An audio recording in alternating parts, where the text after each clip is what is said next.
భలే సెట్ అయింది. సెట్ చేసాం. నా ప్యాషన్ ని ప్రూవ్ చేసుకోవడానికి మా నాన్నతో చేసిన ఛాలెంజ్ లో ఇది డే 28. ఈ పర్టికులర్ సీన్ లో క్యారెక్టర్ మీద సన్ రైజ్ పడాలన్నమాట. ఇప్పుడు క్యారెక్టర్ అయితే మనం కంట్రోల్ చేయొచ్చు కానీ సన్ ని కంట్రోల్ చేయలేం కదా. సో ఇక్కడ వచ్చిన ప్రాబ్లం ఏంటంటే సీన్ ని నైటే షూట్ చేయాలి, or else day light change అవుతూ ఉంటుంది, సీన్ పాడైపోతుంది. అండ్ నాకు గర్ల్స్ తో ఈ particular project late night shoot చేయడం ఇష్టం లేదు. క్యా డైరెక్టర్ బనేగా రే తూ. సో డేలోనే షూట్ చేసుకోవడానికి రెడీ అయ్యాం. ఉన్న లైట్స్ అన్ని బ్లాక్ చేసి ఏ లైట్ లోపలికి ఎంటర్ అవ్వకుండా చేసాం. అండ్ రేస్ కోసం ఇంత సెటప్ చేసాం.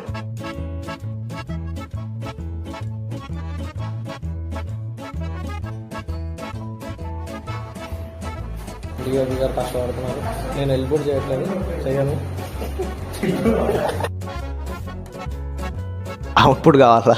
అవుట్పుట్ స్క్రీన్ మీద చూసుకోండి. అండ్ నేను రేపు చెప్పబోయే సీన్ కోసం DOP 50K worth equipment and పెద్ద స్పేస్ కావాలని అడిగారు.